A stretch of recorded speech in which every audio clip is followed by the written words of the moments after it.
Natalie and Dennis show podcast. This is our second podcast. The first one, I almost broke down. Like I had a little mini Panic attack? Not a panic attack. I've had a panic attack and that was not close, but gosh, it got to me. The lighting, David, you, like it just kind of, it felt very real. It felt extremely real. Definitely first episode jitters, but they are gone. Welcome to episode 2 of the Natalie and Dennis show. And I just want to say, if you missed episode 1, check it out because I confessed something to Dennis that I really should have kept a secret. So if you're interested in that, it'll be linked somewhere. It was a wild surprise that I definitely was not expecting. But we have a really great episode today where we're going to talk about some topics that we actually did talk about in episode 1 as well. We're going to go deeper into them, including sexism on YouTube and whether you believe that that is actually real and is going on right now. There are some training videos online that I wanted to share with you. We're not going to actually watch them, but I will explain them to you and you can give me your topics. And then we have some fun trivia questions and stuff later down. Let's do it. Actually, I have a topic as well. Sure, yeah. That very much goes in line with like sexism, if you will. Whoa, okay. So the topic is, what is the most triggering thing a woman has said to you? Oh. So I will let you think on that while I read some responses of what people said. Okay, I want to hear it. Okay. First girlfriend I ever had told me I was just a placeholder until something better came along. Did wonders for my already shit self-esteem. I mean, can you imagine that? Very rude. Another person said, she compared me to her ex-boyfriend of 4 years at the time, saying, I want a Lamborghini, something exciting and fun, and you're like a Prius, the safe choice.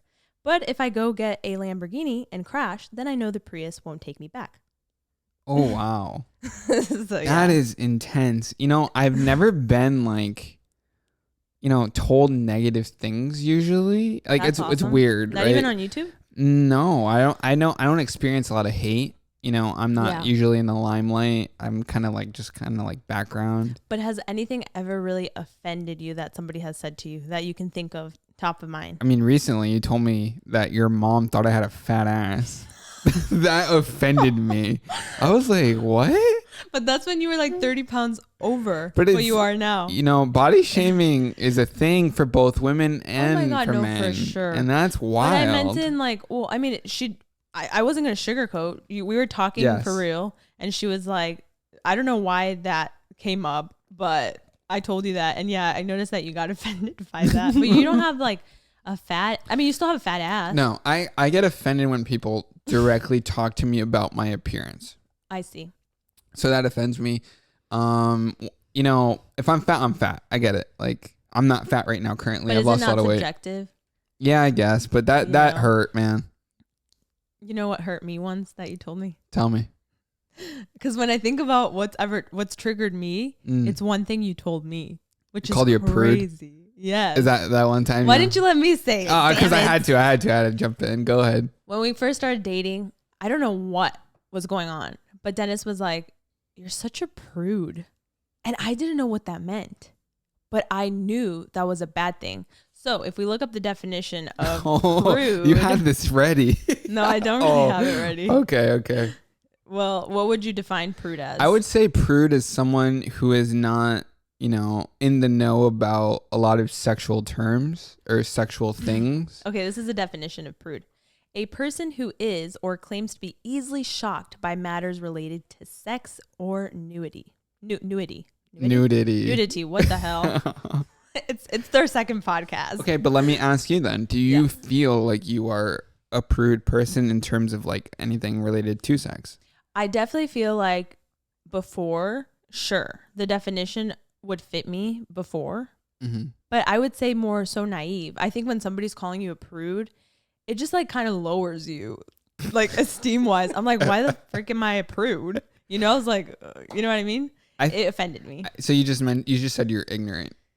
I wasn't ignorant. Excuse me. I would say ignorant, naive, and prudish all kind of go together.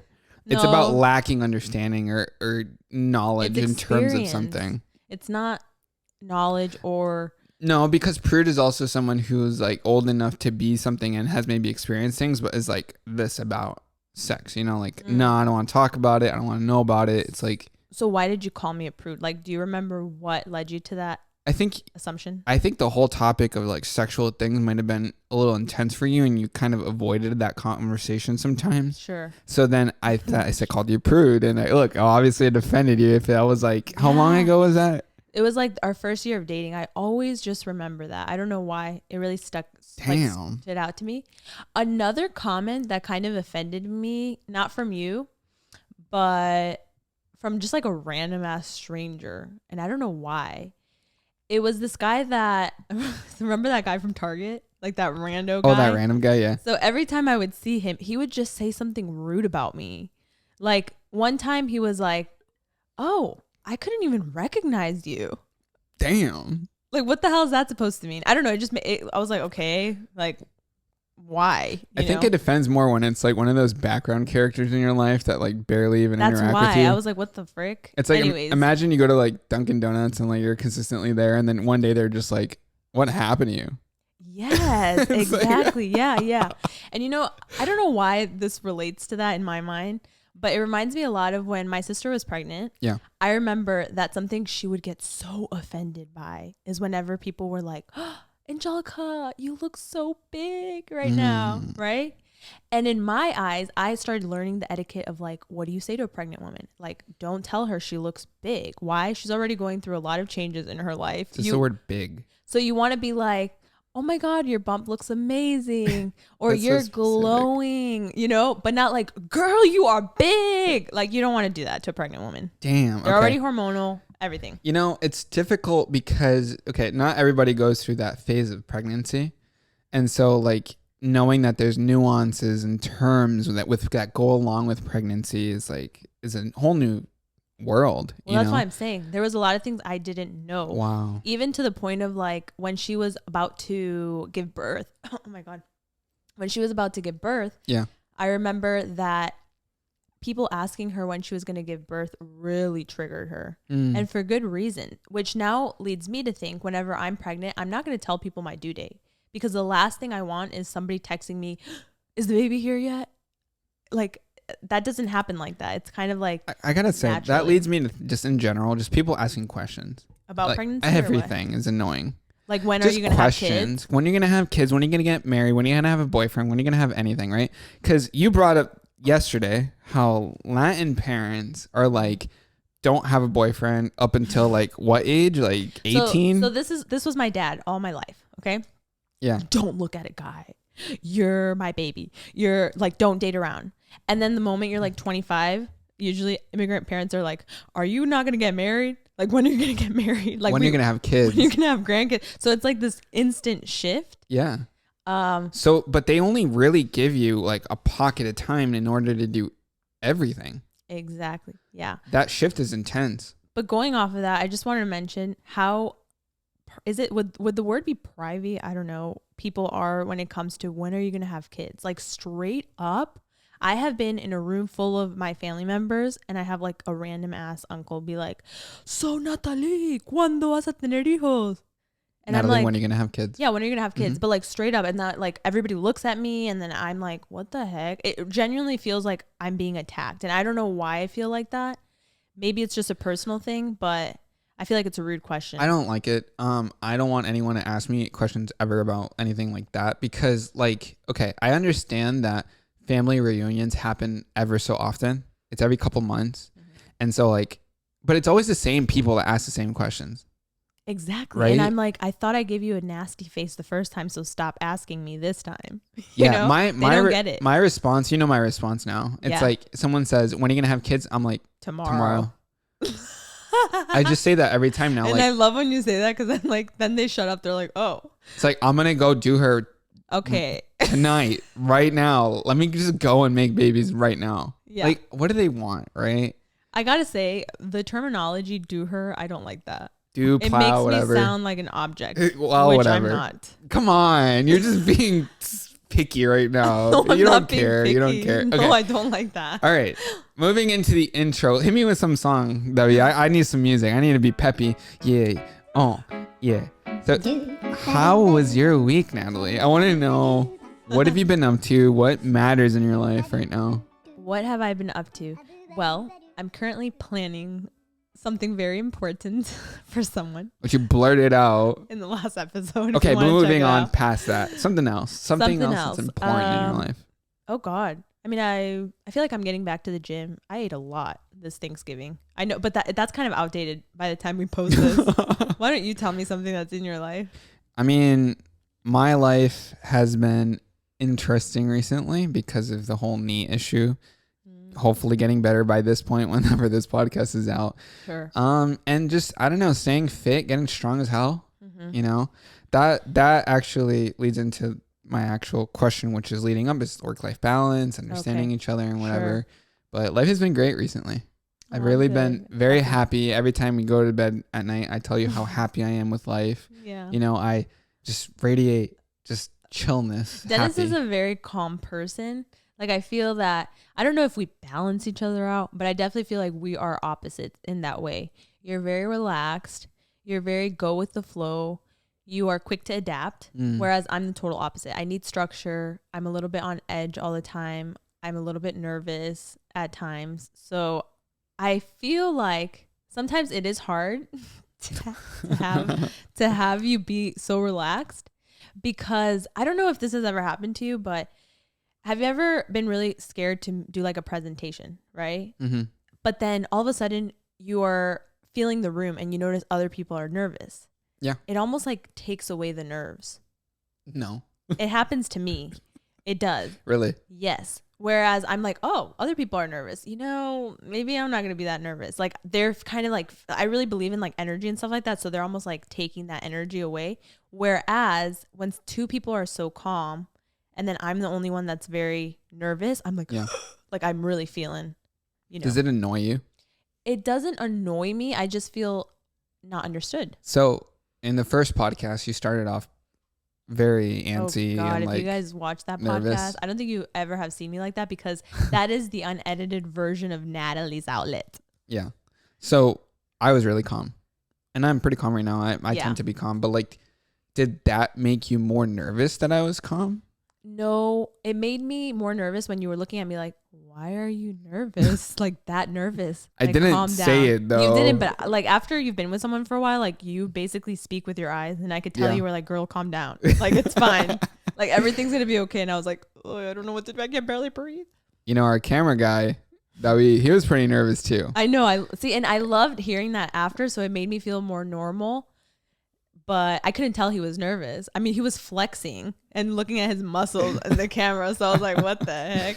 Yeah. But yeah. I feel like I can understand where you're coming from, but I feel like there definitely has to be that one person that's cool, calm, and collected and can like kind of guide a little bit. So were you always like that, or what made you become like that? That's kind of interesting. I think experience. Really? Doing YouTube. I sucked at presentations before, honestly. I would go up to the front and be like, I would rely on those other people to be calm. Can I tell you something? To make me calm. So I actually was so afraid of doing presentations. Like, it was my biggest fear. Okay. I had to take medicine for this. Like, it was so bad, right? Propenolol, right?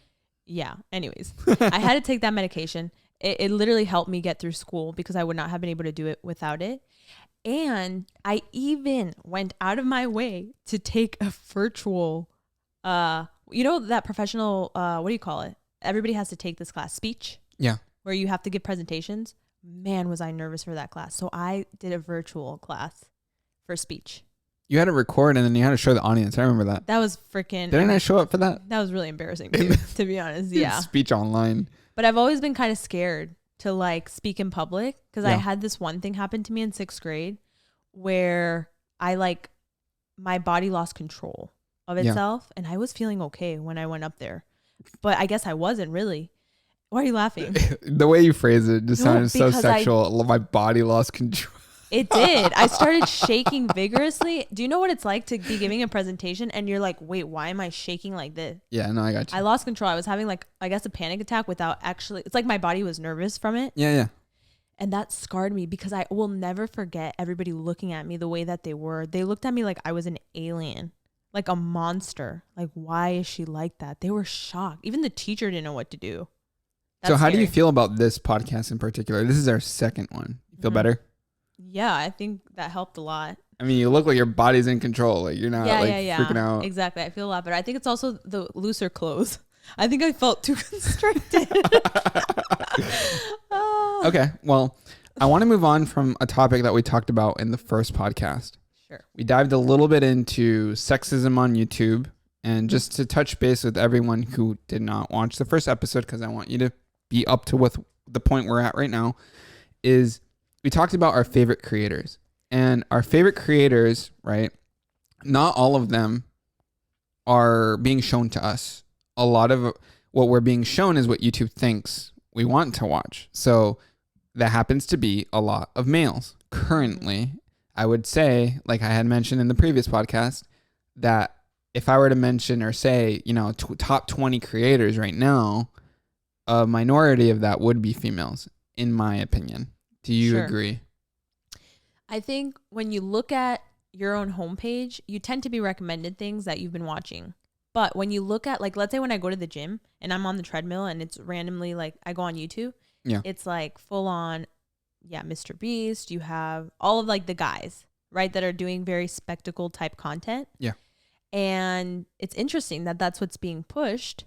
I mean, for one, it's kind of generic content in the way that it appeals to a lot of people, right? Like the masses, which is what YouTube wants. But I don't know if that's good for like community per se. Like I feel like that's why so many people, women specifically, moved over to other platforms like TikTok and Instagram, because a lot of what they wanted to see, which was more like just casual vlogs or sit down, get ready with me's, weren't being fed to them anymore. Even I would notice this for myself from the people that I would follow. Like, where are these people? And I would only remember when I would see them on my Instagram because I've been following them. It's like, oh my God, I forgot about so-and-so, And then I check out their YouTube channel. It's like, what? I had no idea they posted. I literally didn't see this on my like home feed or anything like that. So I've been promoted the same creators over and over for a while now. And it's like they're being shoved down my throat consistently. Sure. And I do feel like the few that I do want to watch just aren't being shown to me. And I don't know why. I guess algorithmically it makes sense. Mm-hmm. So the few, let's say you had a creator top of mind right now and you went on YouTube. Do you think the chances that they would be suggested to you are high, or do you feel like you'd have to search for that person? I literally have to search. And I won't remember that person until I go on Instagram, like I said. Wow. Like I almost wish I had pushed more my Instagram to my audience back then. Yeah. Because I feel like it would trigger something in them to be like, oh, Natalie posted. Just because Instagram for me personally has become like a part of my day-to-day routine. Yeah. Whereas searching for people on YouTube, that's a little more rare, I have to kind of see it pop up in my face. I think that's what makes YouTube unique compared to TikTok. Mm-hmm. I personally don't search for people on TikTok ever. It's just strictly for you following. And if anything, for you for me would be like 95% of the time. I barely go on following. Whereas on YouTube, you have to make the decision to either search for this person or to watch someone or what it recommends to you. I will say though, recently my behavior has been changing. I've been searching for people on TikTok. Really? Yes. Wow. So like, for example, like Monet Michael, I think is her name, or Monet Michelle. Yeah. I've been searching for her stuff. Wow. Yes. And that's been shocking for me because it's like, I never used to do that, but I'm intrigued by her life. Yeah. Now I'm like following her on YouTube. I'm following her on Instagram. I'm following her obviously on that because she's kind of like my comfort person to watch. Yeah. So I think she does such a fantastic job of connecting with her audience. Like, you know how they say it's like you should feel like you're FaceTiming a friend? Yeah. I have a very hard time doing that on my channel. And my friend, Liza, cousin, whatever, she's like, how come? She's like, I just feel like you need to be less scripted on your main channel. And I'm like, well, it goes back to the whole thing we were talking about in the last episode. Gen Z is so good at that. I've been conditioned to do things in a certain way. Yeah. Matter of fact, when I used to look at other lifestyle YouTubers, I remember that everybody had the same pitch, like voice. Tell me it. It's like, hey guys, welcome to my channel. Like, like every lifestyle girl had that pitch. Why? That was the Bethany Moda pitch. Like she was the blueprint for lifestyle girls, in my opinion. You mean like Mr. Beast is for every guy channel right, now? Exactly. Yes. Yeah. Today we're doing 100,000. You know what I mean? So the font, everything. All of it. The hook. Yes. Which I think, it's so sad. And it sucks because I fall into this trap as well. But the thing is, I realized when I grew the most is when I was the most unique like version of myself, if that makes sense. Yeah. Right? Like I wasn't using the same colors as everyone. My background was different. I like you need to switch it up, and you fall into the trap of doing it like everybody else, unfortunately. I mean, people want to follow the best creator and the trend. Like now, what's the trend for girls? 19-year-old living in New York City. It's like, fuck, I'm 28. I can't go there. Yeah. You know? And also I obviously don't live in New York City. Like that's appealing. That's awesome. I even watch that content. It's like fantastic. I'm like, oh, well, I'm married. I've been through that. You know what I mean? Yeah, no, I agree. I think, YouTube is going through a moment where everybody's copying Mr. Beast. At some point, hopefully, in my opinion, it comes to an end. And then it reaches another point in time where there will have to be a different creator that kind of surfaces. I think that creator for girls surfaced already, and it was Emma Chamberlain for a little bit. Sure. I think she was like that icon that kind of changed and pivoted. Oh, for sure. Girl content in general, right? She did. She pulled people away from lifestyle hacks. Perfect. Yeah. Slime, DIY, all that, jazz. So who's next? And then she went left. She left like that hole that no one's been able to fill. Do you think no one's been able to fill? I can't say one girl like that just kind of stands out to me. Well, no one could be like her. The girl. I would say my fam's pretty much killing it. Yeah. Like I feel like she kind of gives me a little bit of her own vibe, which is fun and refreshing. But is YouTube like holding her on a pedestal? I mean, they just brought her in for like a live stream. I think she's pretty up there. Yeah. I still feel like Mr. Beast gets held higher than everyone else. Yeah. And there's no female equivalent to him. I have to agree with that. It feels like it's like 10 dudes all at the top, Mr. Who's the Boss, and like all this tech world and just all of these guys. And then you just have that random like Justine, right? Like she's great, Yeah. and then everyone else. And then like, where is lifestyle? So you mentioned TikTok. Yeah. Can you explain how lifestyle is thriving on TikTok? In every way. I mean, what used to be doing so well on YouTube, like let's say get ready with me's or let's go shopping at Target or, like the basic things that girls were doing on YouTube, it's not really working on YouTube as well. Unless you're like the tried and true, you've been doing that for a very long time. Now it's like all about the storytelling on TikTok. It's exciting. It's fun. It's new faces, which I think is also very fun. There's been like a whole new crowd of creators. And that was honestly missing. It's like how boring to always see the same like 7-8 lifestyle girls. Like that's boring. It's exciting to see all these new people. It just seems like, again, females left the platform, in my opinion. Yeah. Transitioned to other places. So did all those views just kind of leave? Like, I feel like there's a pocket of views that is missing. That's just kind of disappeared. It's kind of weird though, because the top girls, I would say, are still getting that 1 million plus per day, right? Views. But at the same time, I feel like, I'd be curious to know what percentage of Mr. Beast views are female. I don't know. This is very interesting to me.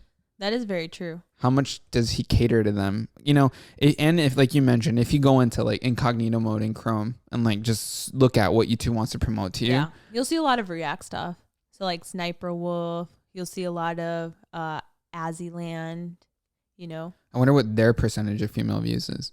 That's true. I think it's all guys. Yeah, that is interesting too, right? Yeah, I don't know why I feel that. Yeah, I don't know. So anyways, moving on. We're going to go into our first fun segment. Yay, Ask the Internet, where we have a topic that the internet brought up. Oh yeah, hit him with that chill music. Nice. Okay, so Reddit was asked, what are the perks of being single? Oh. Okay, and I thought that they were all very interesting replies, but I would like to ask you, are there any perks to being single? And have you experienced any before you met me, obviously? Well, ladies and gentlemen, I am a grandma when it comes to, well, like in the term, we've been together for a very long time. I haven't been in the dating game since forever. So even yesterday when I was at brunch with like my girlfriends, I was like, what? Like, this is how life is now. Like, it's weird to date in dating in general. 2022 is hard. Like, what? Like the whole, I don't know. It's just, it's a little bit weird to me. What are the perks of being single? Well, I mean, there are also perks in being a woman. Like, I feel like, for example, you go to a club, ladies are free. Like, the guys have to pay. True. But that's not technically like, the perks. To be honest, I love being in a relationship. I've always been a relationship gal. Like, I have been dating since the age of like 13 consecutively. And I just like, I don't like being alone. I don't know. That's just not like my vibe. I love being in a relationship. So you bounced from boyfriend to boyfriend until you met me. I did. How many boyfriends did you have consecutively before you were with me? I think we've done the math before. It's a bunch, right? It's like 5, 6. I think like or 10. More. No, but I mean like but before real you met. Boyfriend? Yeah. I probably had one real boyfriend before me. Before you, like real, Got it. But yeah, I mean, I think flirting is really fun. I think that's not something I get to do. Sometimes I will say I'm still like, I've always, how do I explain this? I've considered myself a flirtatious person, like by nature. I just think that's like, I'm very like friendly and like kind. And I think sometimes that can also be mistaken for flirtiness. But day to day, I like to flirt. So I don't know. I think you're just friendly, to be honest with you. So a couple people said, right, that they don't have to run anything by anybody. They just do what they want, right? Okay, interesting. When they're single, and they don't have to be like, honey, I'm going to go to the store, like whatever. Like they just go. How do you feel like that reflects into our relationship? I think it's... Like, do you feel like you have to ask me for permission? Yeah, like I want to go to Dunkin' Donuts. Like, hey, I'm going to go to Dunkin'. But I won't say no. I feel like you're pretty free-flowing. I think it kind of... The thing is we work together. And that goes into work-life balance. Because then you're like, you're working. Like, do you have the time to go? Okay, here's one thing that I think. Yeah. I think what you wear. Some guys are very controlling of what women wear. Really? Yes. Some guys are very, very controlling. I feel like that's one thing that I learned with you. You don't care. Like, you're like kind of like wear whatever I want. And sometimes I feel like my outfit is like, let's say, a little too sexy for me. And you're like, no, you look great. Like you've never been that kind of guy that's like, don't wear heels, don't try to look good. Like there are people like that. I don't impose myself on you, is what I feel like. I let you be you and do what you want, But have you heard of the jealous type of people? No, I haven't. Who like will purposely like want their partner to look bad, gain weight, and like just kind of... Have you heard of those kinds of people? I think I have. Yeah. Now that you mention it. Yeah, like they're just so insecure. They can't see their significant other looking good because they are cautious that, So do they like secretly like shovel more food into their plate so that they gain weight and they do the whole Mean Girls thing where they give them those bars that like make you gain weight or whatever. That's messed up. But I think there's a lot of stuff that goes with being single as a guy. I've been gaming a lot. I think you can do a lot of things without judgment, right? There's a lot of judgment that might come along when it comes to relationships. You don't judge me, to be honest. I do judge you. You let me do a lot of stuff, though. I judge you for a few things. Tell me. I judge you for staying up late with the guys at times and not being in bed with me, spending time. Yeah. I judge you for not cutting your toenails. Like, just cut them. Okay. Anything else? That I judge you for? Yeah. Not really. I think judgment is hard, especially if it's coming from someone that loves you, It's so like, difficult. let's say I want to game. I also think about like, man, she's so alone right now. Like you have to always think about like the other person. Me. I do. You don't think of me. I do believe. Nah, I do. I do think of you. No, you don't. Yes, I do. Okay. Next person said freedom. You can do whatever you want, when you want, how you want, and not have to answer or explain yourself to anyone, compromise or anything, right? Because it's all down to what you want to do. I don't know. I have to disagree with that. In certain, it depends on the relationship. Yeah. Like I genuinely feel like in this relationship with you, I have a lot of freedom. Like, for example, But pre-pandemic, I would travel by myself once a year, Yeah. right? I would always go on a retreat. You didn't even want to be with me during that time. It was lovely, actually. And it made me miss you more when I came back. So you went with your cousin. I went with my cousin. Yeah, so I always go with like a family member. I'm not going to go with like a random dude. Last time then you'd be skeptical. Last time you took your mom to Bali. Well, actually, I'm curious about that. No, you can't take a guy. Yeah. That'd be if weird. It's cool when it's family because I know that it's like that time that you don't spend with them that you can add on to. Right. You know, I feel like I do spend enough time with you as it is. So, you know, if anything, I can spend time with my parents in that time, you know, which is time that I feel like I don't spend with them. Yeah. So it's like a vacation away from each other, which is very interesting. Someone said, healthy. I take care of myself way better when they're single. That they spoil themselves. I always get to pick the TV show or movie that I want to watch. It's wild. I mean, I have to say, I'm not in that boat where you usually whenever I'm like, oh, can we watch this? You're like, yeah, let's watch it. Even though you don't want to. Like, to be honest, I feel like you always give a little bit more. What was that first one that you said? I take care of myself way better. I have to agree with that so much. When we were dating, I feel like we got very comfortable with each other. Like we gained weight. Yeah. Yeah. I feel like you just also, I don't know, like the way I used to get ready prior to seeing you versus now, it's so different. Really? Like I used to spray like perfume in every inch of my body. Now I don't give a fuck. That's funny. So I feel like that type of things change. And I wish they didn't as much. I still try my best to look good all the time. Except you don't clip your damn toenails. Okay.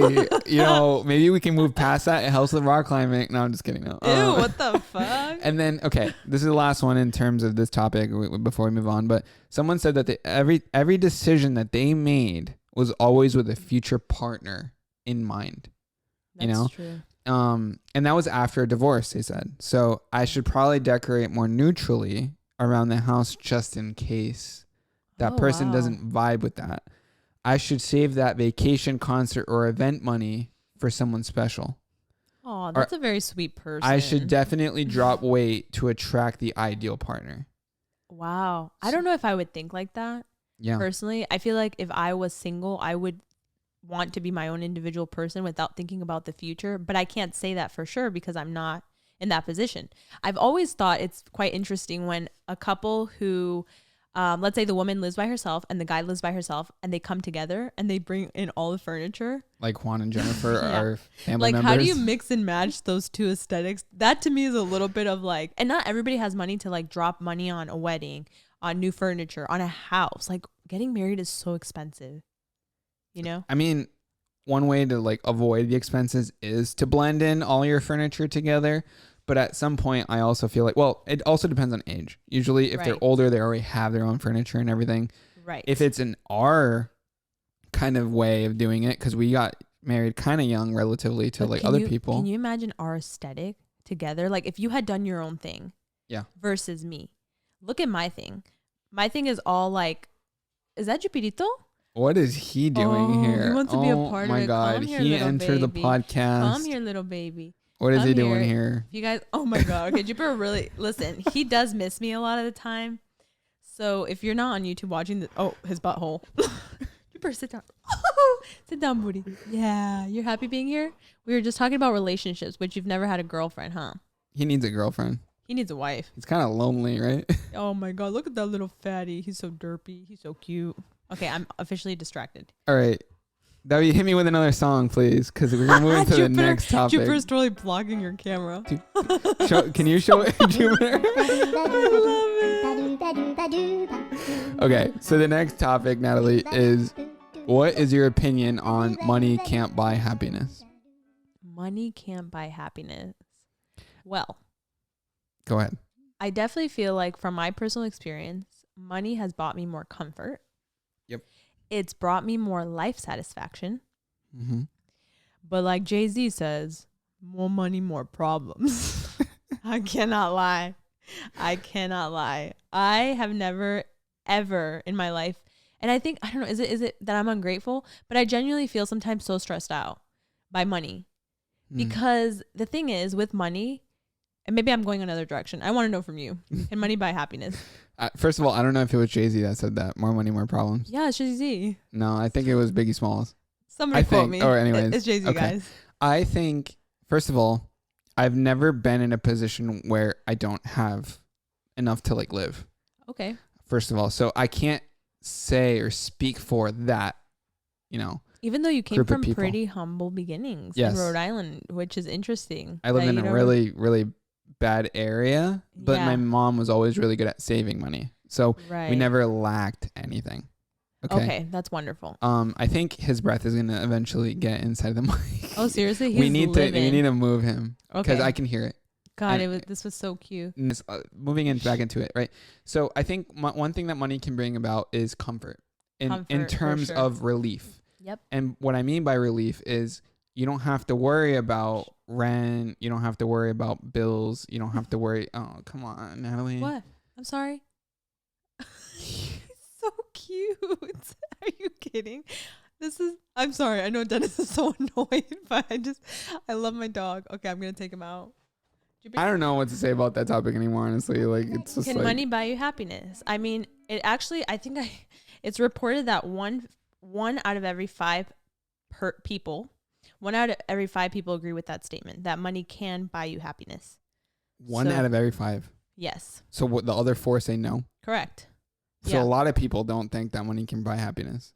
Right. I mean, again, from my personal experience, thinking back to my life, when I started making money, it was fucking awesome.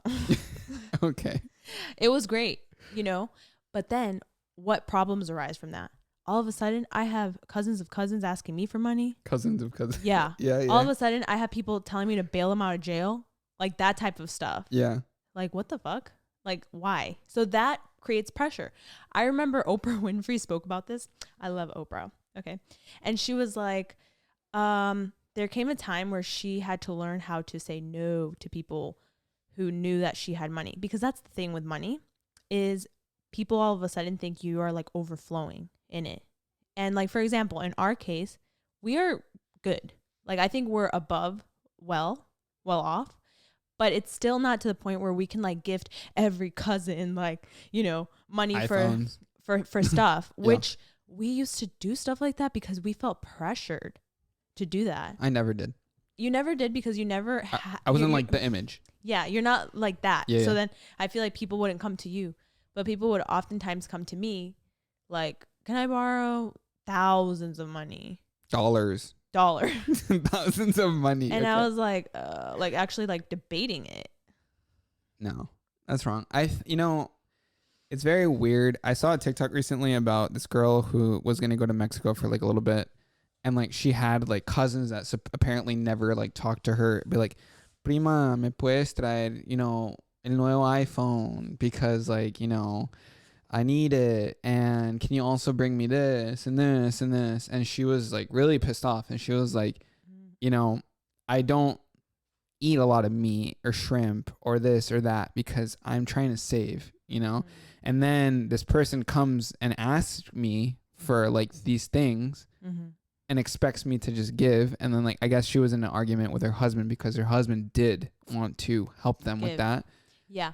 I mean, I run into that issue a lot because being a second generation, is it second? Shit, I'm first.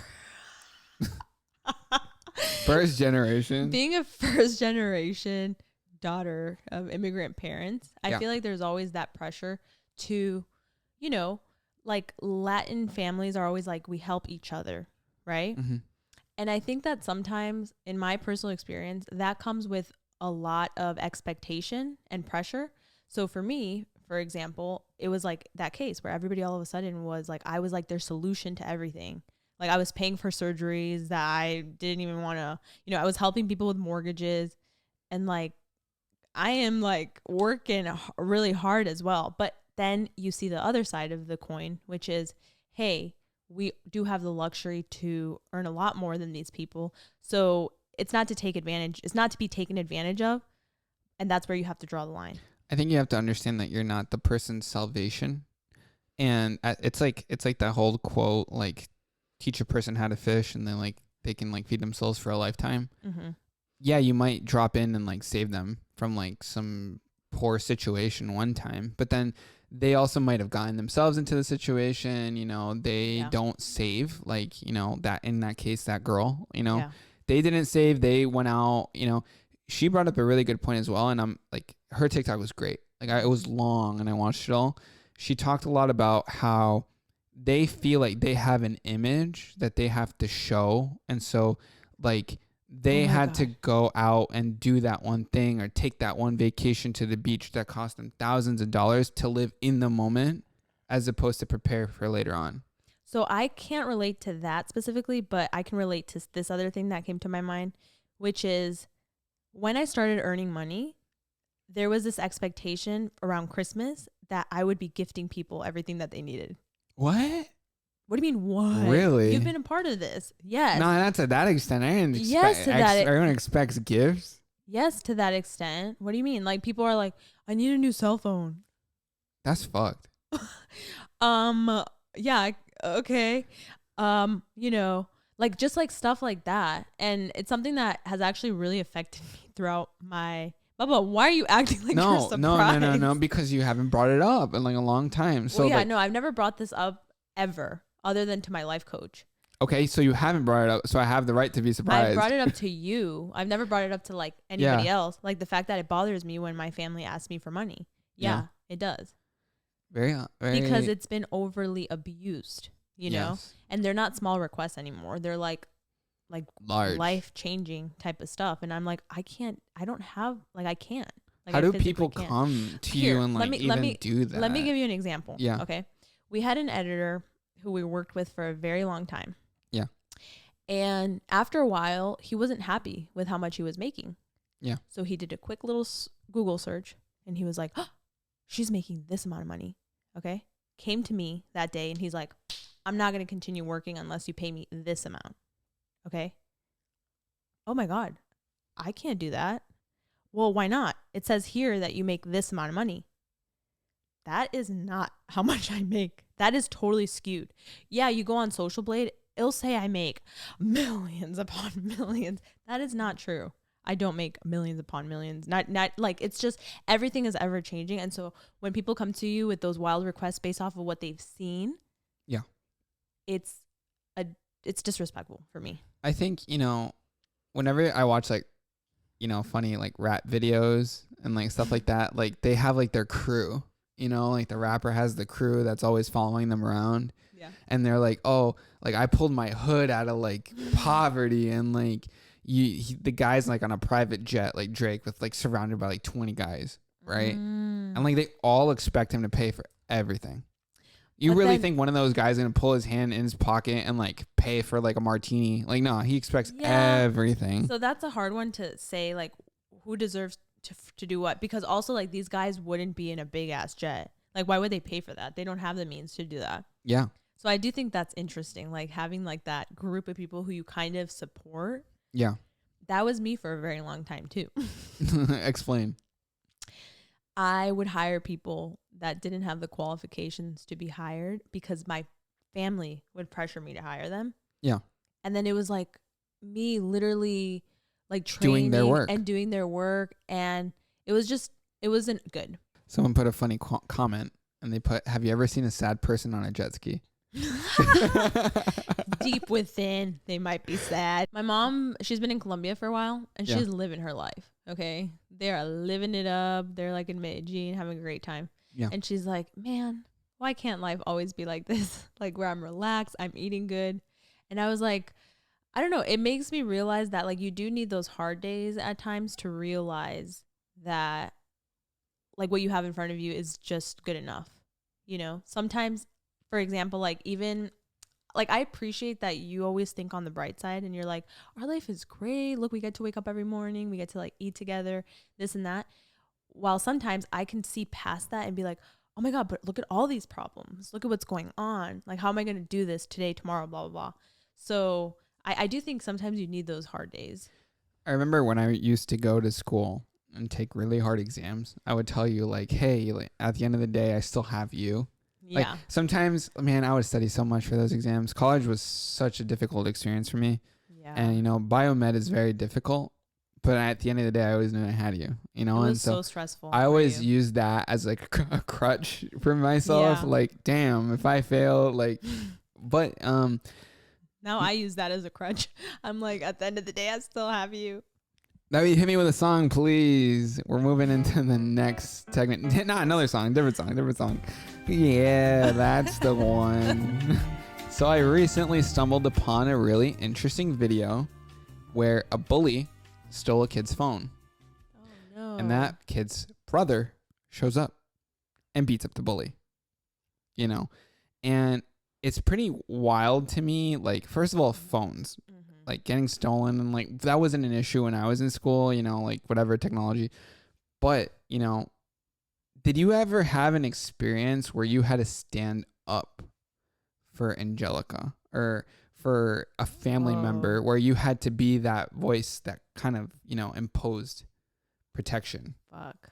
I feel like that really just like I don't know if it triggers something in me, but I feel immediately like a mama bear, like protecting my family and protecting. So this does not compare at all to anything, but I was just remembering the first mean comment I ever got.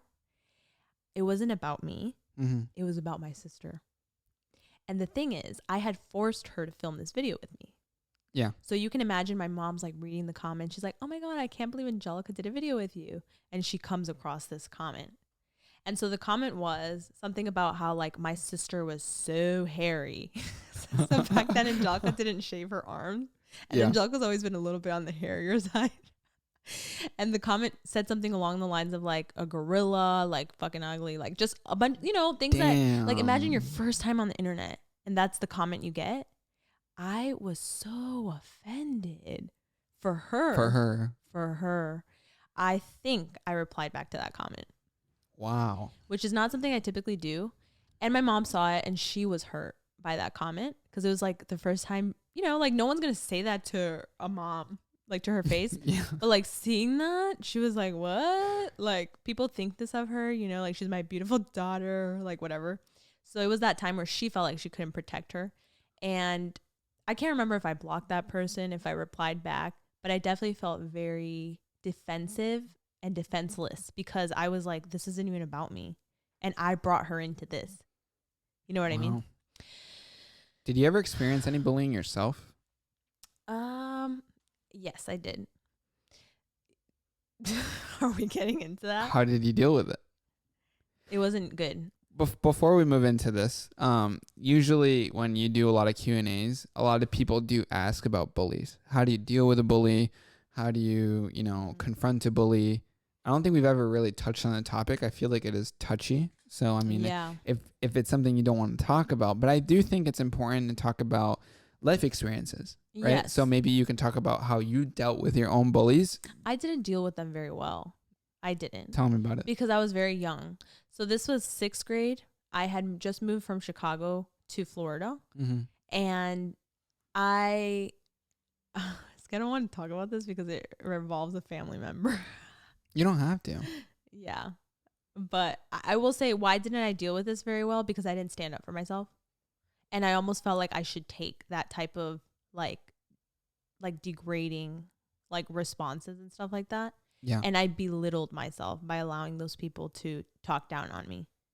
I experienced a lot of bullying when I was younger, but in a different way. They weren't like directly mean to me, but they were friends that were bullies. Oh, shit. And it kind of hurts because they're like the kid that steals your Pokemon cards and you know that they stole them, but you still want them to be around because they're your friends, so you don't say anything. It's kind of that weird kind of bullying that's not like directly offending you through words or through like punching or anything violent. Yeah. But you know that people are doing wrong stuff to you or things that aren't nice. Fuck it. I'm just going to say my experience. So I have always had an issue with a particular family member. Okay. For some reason, me and this person, we just don't get along. There's always been a sense of disrespect and always putting me down, and other people have seen that, and it's not just in my head because it's been like I've been protected from others from this person. So I was talking to this guy. This was when I was 15. Yeah. It was like my first like crush where I really felt like, oh my God, I'm connecting with someone, right? This guy took me to Chipotle. It's those little moments, you know, that you start to make up as like a young teen. Yep. And maybe like a little bit into our conversation, I realized that this particular family member has invited this person, him, to her birthday party. So now we know she's a girl. Let me not expose her name. And basically, she doesn't invite me. Now I'm her family member. So everybody in the family was invited except for me. And she invited the guy that I liked, that she knew that we were talking, that we were a thing. Yeah. A few weeks after, the guy stops talking to me, like out of nowhere. Okay. Then it's my 15. This motherfucker's at my 15. What's he doing there? I never invited him. He's with her. Oh, shit. Now, luckily, I had already cried about him, which I feel so bad for my little 15-year-old self. Like, if I could hug her, I'm like, he's not worth it. Why were you crying over this guy? Whatever. Yeah. I just couldn't believe she brought him to my 15 party. Like, first of all, who invited him? Second of all, that's a bad look for you.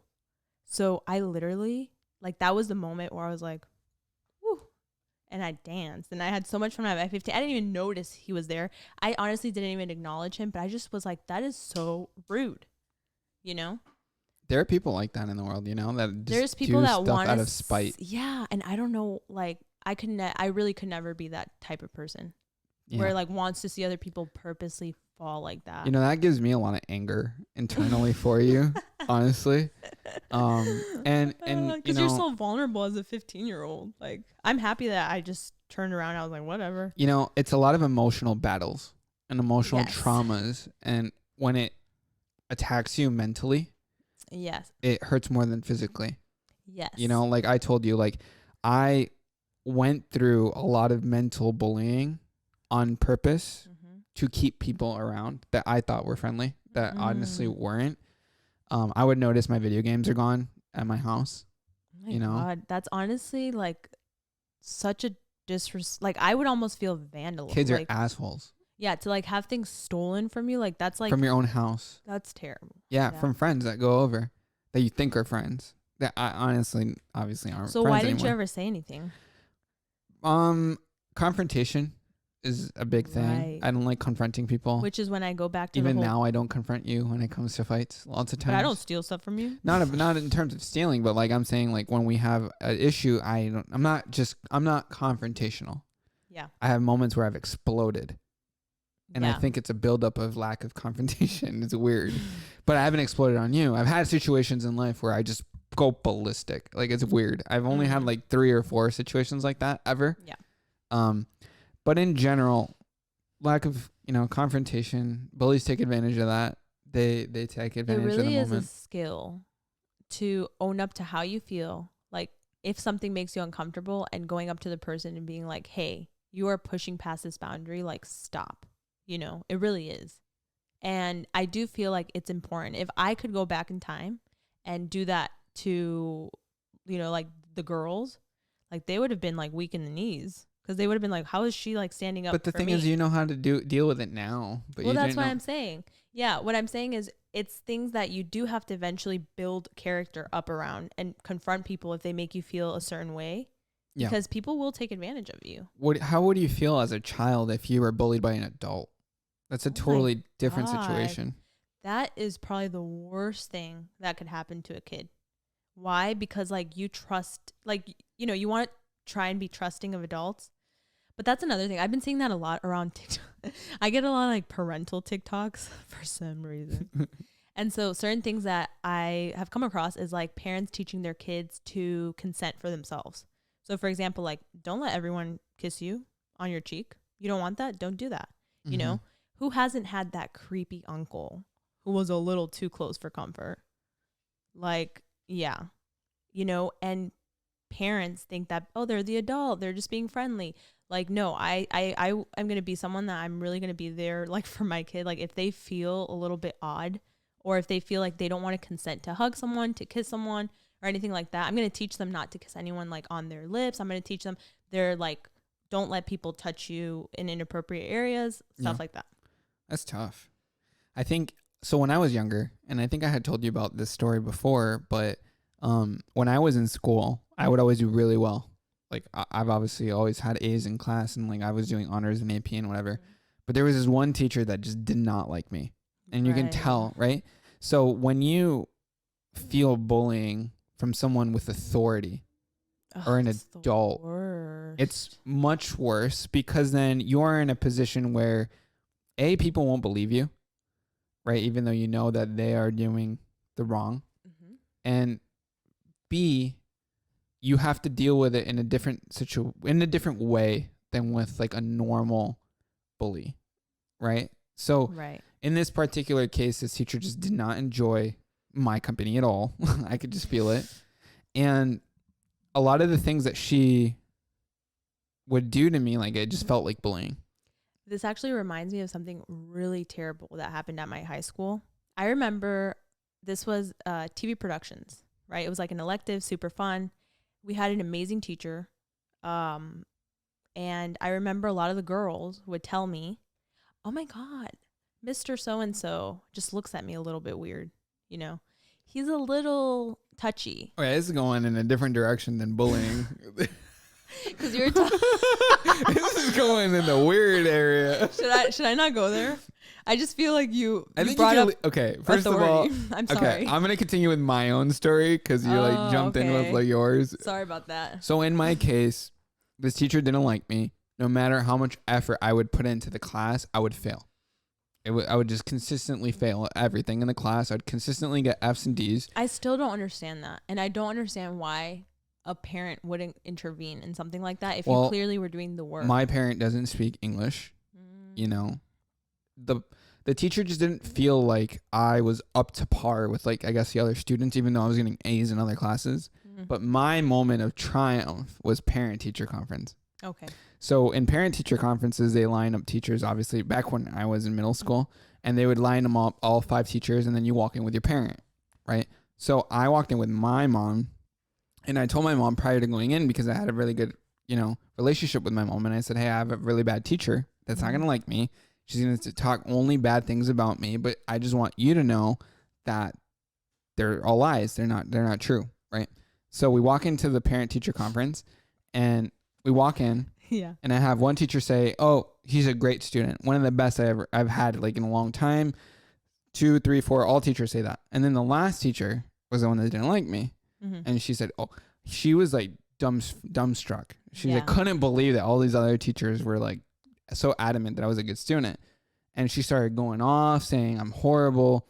Like at that point in time in school, I wasn't even handing in assignments anymore for her particularly. Yeah. Because I was just going to fail, right? So she had a lot of negative stuff to talk about me.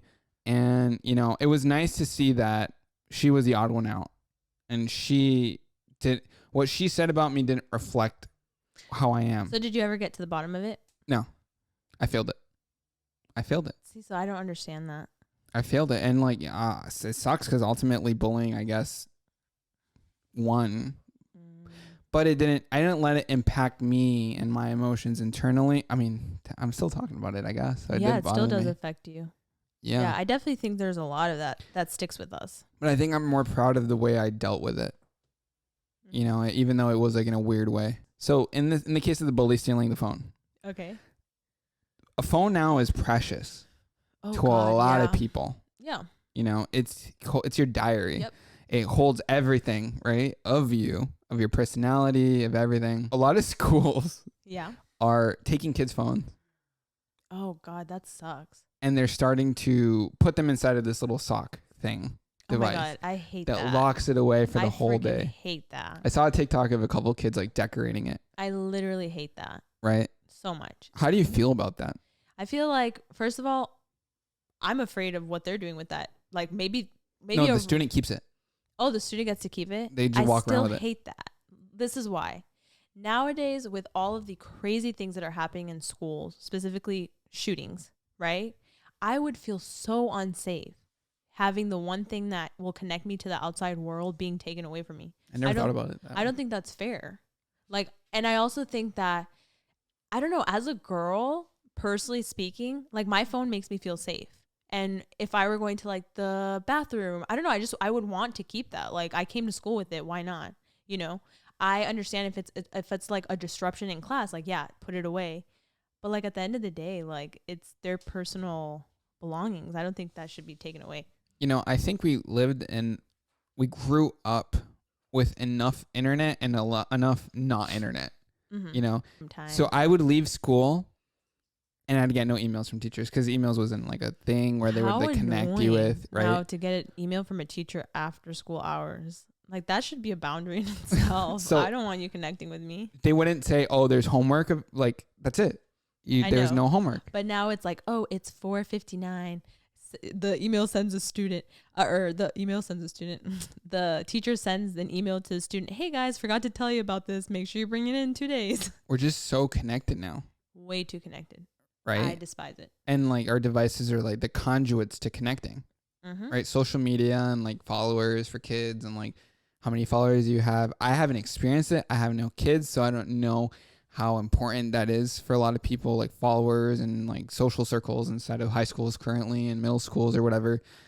I'm just really glad that you and I grew up in the period of time that we did. Me too. I'm also happy I'm not experiencing dating nowadays. Oh, I don't know what that would be like. I feel like that is like, I don't know how to express. Was it in emotion. this podcast that we were talking about your friends and dating, or was that in the last one? The last one. I want to talk about dating now that you mentioned it, right? We never used Tinder or Bumble or any of those like online dating services. The most that I used was MySpace, AOL messaging. Those are the days. Those were the days. Instant messaging, away messages. Honestly, it was kind of romantic. No way. Yeah, it was. It's like, oh, your crush hops on. Ding, ding. Oh my God, so and so is on. And then you're talking to your other crush. So we never experienced any of that. I never experienced like the swiping, like, oh, she's ugly. Like right off the bat, like, oh, she doesn't have something that, like a visual eye. Yeah. I guess it was more face to face. I assume. I mean, I don't know. I never hopped into anyone's DMs or slid into anybody's DMs. I never like experienced any of that. You remember when? Tell me. Gila and Ethan did that video of like creating a Tinder. I feel like we should do that and see who we get matched with. That'd be wild. I didn't know you have to pay for Tinder. You have to pay for Tinder? I've heard that you have to pay for like a certain amount of swipes, or maybe if it's like you're a guy, or if it's a girl, it's different. That's kind of messed up too, though. If it was like that. Is that true?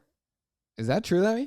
Oh, hell no. So there's different tiers in terms of liking, swiping. So it's expensive. Let's just say that. I'd rather be single and spend my money on other stuff. Thank you. Online dating is weird. Yeah, no, I'm I don't know. Yesterday, for example, when I went out with the girls, right? Both my ladies are single. Yeah. So I get a very different perspective on all this. Yep. And they wanted to sit at the bar. And I'm like, all right. I mean, sure. And it's just kind of funny because the energy at the bar is so different than the energy when you're seated. I've never sat at a bar. I mean, can you believe that? Everybody's kind of looking at each other. Sometimes, wait, what? You'll buy someone a drink. Yeah, like that's happened. They'll go it. Yeah. Yeah. These girls will be like that. And the guy will like come over for a little bit. Get their, this happened before. These girls are flirting. I feel like an alien here. I've never, first of all, I got to say, I don't drink. Yeah. Right? This is for like the podcast people. I don't drink. It's not like my prerogative. It's like not something I do. I think that's when the ring comes in handy. Okay. Yeah. So when I was out with my girls, it was a bunch of us, right? All of a sudden, you start to feel like warmth around you. And I'm like eating, whatever. And Alpa, my friend, she was making googly eyes at the guys at the bar. They're slowly walking over, making conversation. And this is random dudes. Okay. Just random. Yeah, yeah. They start making, casual talk. And I remember that Alpa was like, oh, she's taken. And so then they start What the fuck? But I wasn't wearing my ring. And I do feel like this isn't my ring, by the way. But I do feel like it is kind of an indication of like, oh, you're approachable or you're not approachable type of thing, you know? That's very weird. So being at the bar with the girls is an interesting experience in itself. There's a lot of experiences that I feel like you and I never experienced. Together? Because we were together at such a young age, like the online dating. Yeah. Or like bars. Yeah. Like dating at bars. Or like one night stands. Like speed dating. That sounds kind of fun, to be honest. Speed dating? Yeah, I feel like let's just get it in and out. Like, do I like you? No. Like I feel like once you're at that age, like my friends, for example. You want to speed date right now? I mean, I've already dated you. No, but like learn about each other. That's very interesting. I'm almost curious. Shake my hand. So this is what it would be like? I guess. Or like, right. Okay, we just sat. Okay, All so right. we have 2 minutes to like discuss. Okay. I wouldn't do a handshake. Okay, no, but we're at a speed date. So is that not what you're supposed to do? If you give me a handshake, I'm like, he's a little business. Like I would kind of want lean in for a hug or something, but fine, we'll do a handshake. Handshake. Okay. Hi, how are you? Hey, Good what's to meet up? you. How are you? Good. So what leads you here? You know, I'm so lonely. Life has been a drag recently, and I want to meet that person that can complete me. And you know, I ended up here, and yeah. Oh, why do you think you're single? You know, I think I just haven't found the right person for me yet. Have you had girlfriends before? You know, I like to save myself, you know. Okay. Number one for me is the Lord. Oh, okay. Yeah. Interesting. And then I'm trying to find that number two. Oh, when was your last relationship? My last relationship, you know, I've never had a girlfriend before. Okay. Like I said, I'm very focused on the Lord, but other than the Lord, Why? I'm focused on education and schools. To be honest, if you had like breaking the barrier. No, I'm just messing with you. I'm just having fun. I was gonna say if you had come in being like, I'm lonely. I know. And it's a drag. I fucked it up right at the start. start. I would have been like, maybe not the best. Like that's half empty kind of guy. Okay. Let's say you had to introduce yourself. So I was just messing around though. Yeah. Let's say you had to really, really for real introduce yourself. How would you introduce yourself? I wouldn't introduce myself. I would talk very little. I would want to know more about you. I would ask more questions about you, and I would try to find common ground. So like, oh, I love your hat. Supreme. Do you love fashion or stuff like that? Like usually a lot of very, trendy guys are into that. And then I'd probably say, yeah, I'm super into fashion and I enjoy it. Yeah. That's awesome. What are your other hobbies that you have? What other hobbies do I have? I love building computers. Oh my God, that's so interesting. Yeah, I like gaming. Do you like building computers or gaming or anything related? No, I've never done any of that, to be honest. Oh, what are your hobbies then? What do you enjoy? I really love to rock climb. Oh, really? Super fun. Yeah, it's very like active and very like mentally stimulating. Oh. Would you ever want to go? Yeah, I've actually rock climbed before. Oh, have you? But I'm injured right now, so I haven't been able to rock climb in a while. What happened? You know, I had a meniscus surgery, and since then I just haven't been able to run. Oh, wow. Yeah. Well, you look very strong. Oh, thank you. I work a lot of upper body and lots of weights. I can tell. That's awesome. Thank you. That's very nice. You want to blow his popsicle stand? No. I'm not going to see who's next. Who else is out there? So good meeting you. Oh my God. It was very nice meeting pleasure. you. I hope she calls me back. What was that one episode, that show on Netflix that we watched? That it was like the Love is people Blind? on the spectrum.